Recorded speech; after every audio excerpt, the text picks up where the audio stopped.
Bismillahirrahmanirrahim. Assalamualaikum warahmatullahi wabarakatuh. Alhamdulillah wa ni'matillah wa la haula wa la quwata illa billah, amma ba'du. Ya. Yang saya hormati dosen pengampu yaitu Dr. Amin Fauzi MA selaku dosen pengampu filsafat pendidikan Islam. Ya, di sini saya Tufar Al-Farabi dengan NIM 200701508 ingin mempresentasikan atau memaparkan aliran-aliran dalam filsafat pendidikan.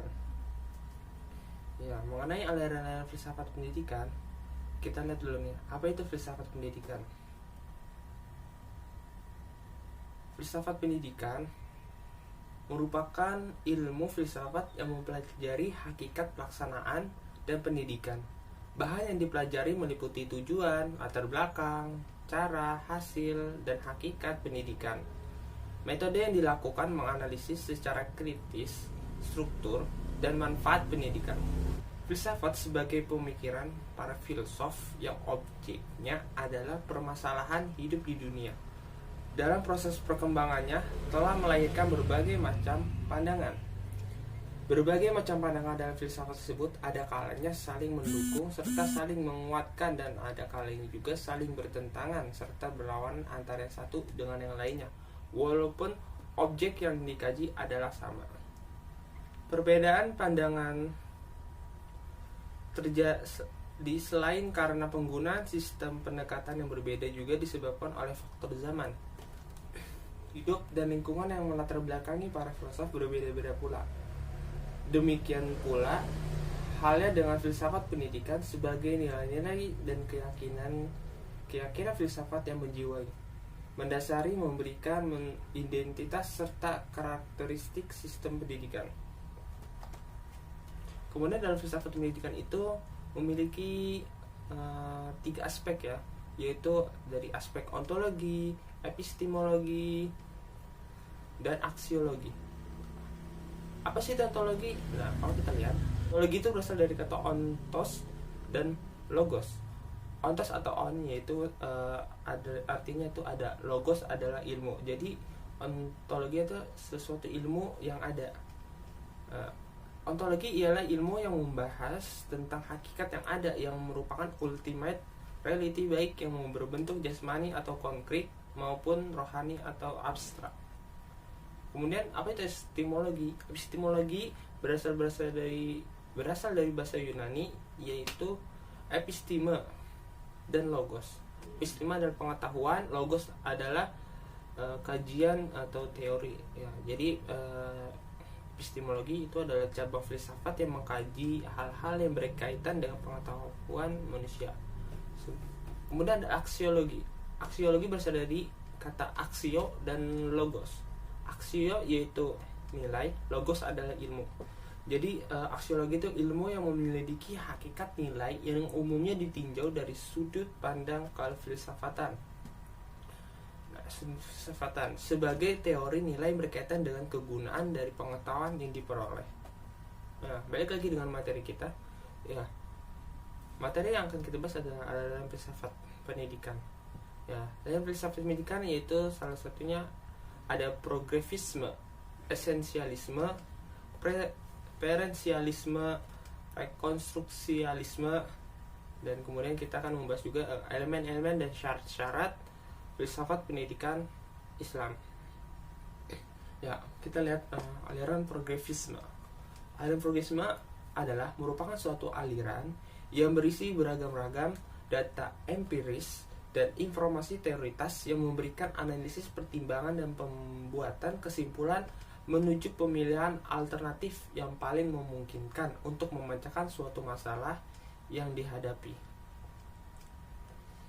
Jadi, dalam aliran ini lebih menekankan kepada empiris, biasa disebut dengan pengalaman yang diperolehnya. Biasa juga karena dikatakan empiris itu pengalaman yang biasa diperoleh dalam kehidupan sehari-hari ya. Nah, dapat kita lihat dari tujuan dari aliran ini ya, jadi aliran ini lebih mengembangkan bakat potensi siswa Kemudian siswa bebas mengungkapkan pendapat. Siswa belajar untuk mencari tahu sendiri jawaban dari masalah atau pertanyaan yang timbul dari awal pembelajaran. Ya, kemudian juga bisa dari aliran ini, yaitu membentuk output yang dihasilkan dan pendidikan dan meraih keahlian yang dapat disiapkan di masyarakat luas. Ya, kemudian kita lihat dari aliran progresisme dari sudut pandang ontologi. Ya, bagaimana sih dalam sudut pandang ontologi? Yaitu pengalaman adalah sumber evolusi, yang berarti perkembangan mau setapak demi setapak, mulai dari yang mudah hingga yang kesulit. Pengalaman adalah perjuangan, sebab hidup adalah tindakan dan perubahan. Manusia tetap hidup berkembang jika ia mampu mengatasi perjuangan, perubahan, dan berani bertindak. Kemudian dalam pandangan epistemologi, pengetahuan adalah informasi, fakta, hukum, prinsip, proses, kebiasaan yang terakumulasi dalam pribadi sebagai hasil proses interaksi dan pengalaman. Pengetahuan harus disesuaikan dan dimodifikasi dengan realitas baru di dalam lingkungan. Kebenaran ialah kemampuan suatu ide untuk memecahkan masalah. Kebenaran adalah konsekuensi dari suatu ide, realita, pengetahuan, dan gaya guna di dalam hidup. Kemudian kita lihat dalam pandang aksiologi dari aliran progresivisme, yaitu nilai timbul karena manusia mempunyai bahasa, dengan demikian timbul pergaulan. Masyarakat menjadi wadah timbulnya nilai-nilai. Bahasa adalah sarana ekspresi yang berasal dari dorongan, kehendak, perasaan, dan kecerdasan individu. Kemudian nilai itu benar atau salah, baik atau buruk, dapat dikatakan ada bila menunjukkan kecocokan dengan hasil pengujian yang dialami manusia dalam pergaulan manusia. Kemudian ada aliran esensialisme. Aliran esensialisme adalah pendidikan yang didasarkan pada nilai-nilai kebudayaan yang telah ada sejak zaman peradaban. Pendidikan harus berpijak pada nilai-nilai kejelasan dan pertahanan lama. Jadi maksudnya itu adalah peserta didik berpijak pada nilai-nilai yang memiliki kejelasan dari tahanan yang lama serta stabil. Kemudian kita lihat dari pandangan ontologi. Pandangan ontologi terhadap aliran esensialisme. Konsep dunia ini merupakan tatanan yang tiada celah, demikian pula isinya, sifatnya, kehendak, dan cita-cita manusia harus disesuaikan dengan tatanan alam semesta. Tujuan manusia hidup bahagia di dunia dan di akhirat. Esensialisme ini didukung oleh aliran realisme dan idealisme. Dalam realisme secara objek, yaitu berpandangan bahwa alam semesta dan manusia merupakan kenyataan yang dapat dipahami dan teratur sesuai dengan hukum alam.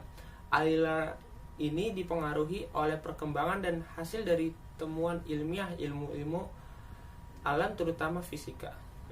Secara idealismenya, secara objektifnya, yaitu pandangan tentang alam semesta lebih bersifat menyeluruh, meliputi segala sesuatu. Totalitas alam semesta ini pada hakikatnya adalah jiwa atau spirit.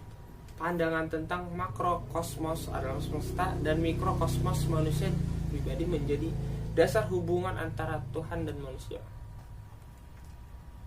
Itu secara ontologi. Kemudian dalam pandangan epistemologi, yaitu kepribadian manusia adalah refleksi Tuhan.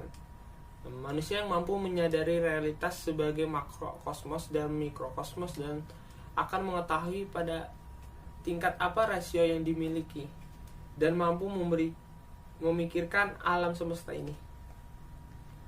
Dengan kualitas rasio yang dimiliki ini, manusia memproduksi pengetahuan secara tepat dalam ilmu-ilmu alam, biologi, sosial, dan agama.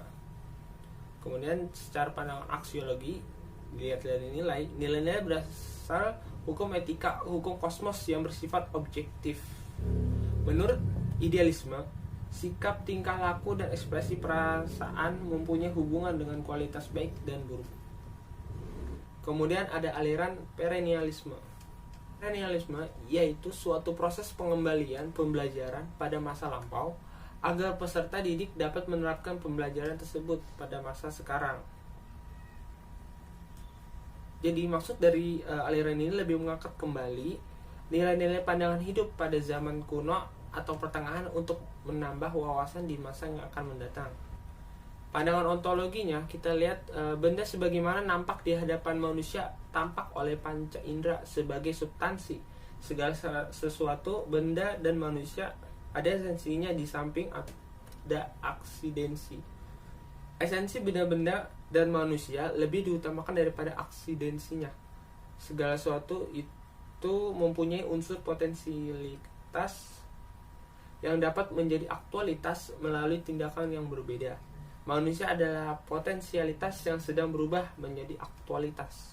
Dalam pandangan epistemologi, yaitu segala sesuatu yang dapat diketahui dan merupakan kenyataan bersandar pada kepercayaan. Kebenaran adalah suatu yang menunjukkan kesesuaian antara pikir dengan benda-benda. Ilmu filsafat yang tertinggi adalah metafisika. Pengetahuan itu penting karena hasil dari pengolahan akal manusia.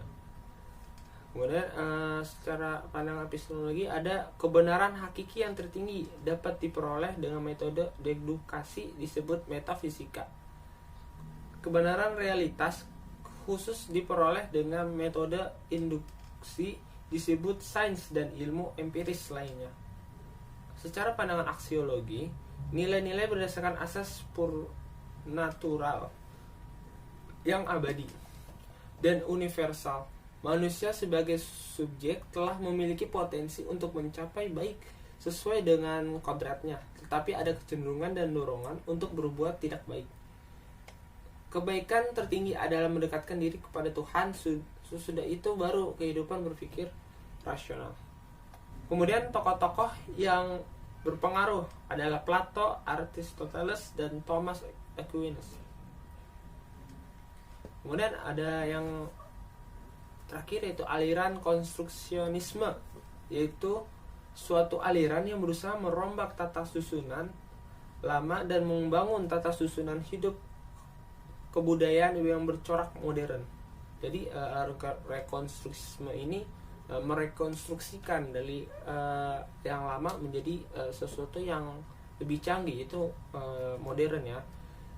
Jadi bahkan siswa itu dapat ilmu itu bukan dari guru saja, bisa juga dari yang lainnya, yaitu dari pengalaman ataupun dari pada media sosial. Aliran ini juga siswa dituntut agar merasa mengidentifikasi perubahan gagasan mereka. Hal ini juga ada rekonstruksi sosial secara mencolok bersifat kontras dengan kaum konservatif. Ya, jadi maksudnya kaum konservatif itu ada suatu paham yang ingin mempertahankan tradisi dan stabilitas sosial, melestarikan peranata-peranata yang sudah ada, menghendaki perkembangan tahap demi tahap, serta menentang perubahan yang radikal. Rekonstruksi ini menganggap bahwa dunia dan moral manusia mengalami degradasi di sana-sini, sehingga perlu adanya rekonstruksi. Ya, jadi maksudnya dari aliran rekonstruksionisme ini lebih menganggap bahwa moral manusia ini mengalami degradasi. Jadi maksud dari degradasi itu ada penurunan nilai yang dialaminya, sehingga perlu adanya rekonstruksi. Kemudian ada elemen-elemen dan syarat filsafat pendidikan Islam, yaitu semua prinsip dan ideologisnya selaras dengan semangat akidah Islam dan ajaran Islam, hukum-hukumnya. Kemudian ada berkaitan atau relevan dengan budaya masyarakat Islam, nilai-nilai, cita-cita, tujuan, kebutuhan, dan tuntutan-tuntutannya dalam pembangunan kepada tenaga manusia, dan juga masalah-masalah yang ia berusaha menyelesaikan dan dengan berbagai sistem yang diterapkan ya, dalam hidupnya. Kemudian yang ketiga, haruslah terbuka kepada semua pengalaman manusia yang baik. Pembinasaan yang harus setelah melalui percobaan yang lama dan berhasil, dan setelah mengkaji dengan luas dan dalam segala faktor dan aspek dalam kehidupan dan segala ilmu dan cabang-cabang dan pengalaman manusia yang berhubungan dengannya. Ia haruslah menyeluruh dari segi sumber-sumbernya, isinya, memperhitungkan berbagai faktor spiritual, budaya, sosial, ekonomi, politik, pendidikan, dan psikologi yang mempengaruhi proses pendidikan dan usaha pendidikan. Kemudian yang terakhir ialah haruslah fleksibel, bisa dirubah, ditukar, dan dikembangkan berdasarkan pada kebutuhan-kebutuhan, kajian-kajian, dan keperluan-keperluan dalam berbagai bidang pendidikan. Begitu juga dengan ijtihad dan tafsiran-tafsiran baru terhadap teks-teks keagamaan dan berdasarkan pada pengalaman praktis yang membawa keberhasilan atau kegagalan dalam bidang pendidikan dan pengajaran. Ya, mungkin itu saja yang bisa saya sampaikan. Kurang lebihnya mohon maaf. Bila ifissabil haq fassabiqul khairat. Summa akhirul kalam. Assalamualaikum warahmatullahi wabarakatuh.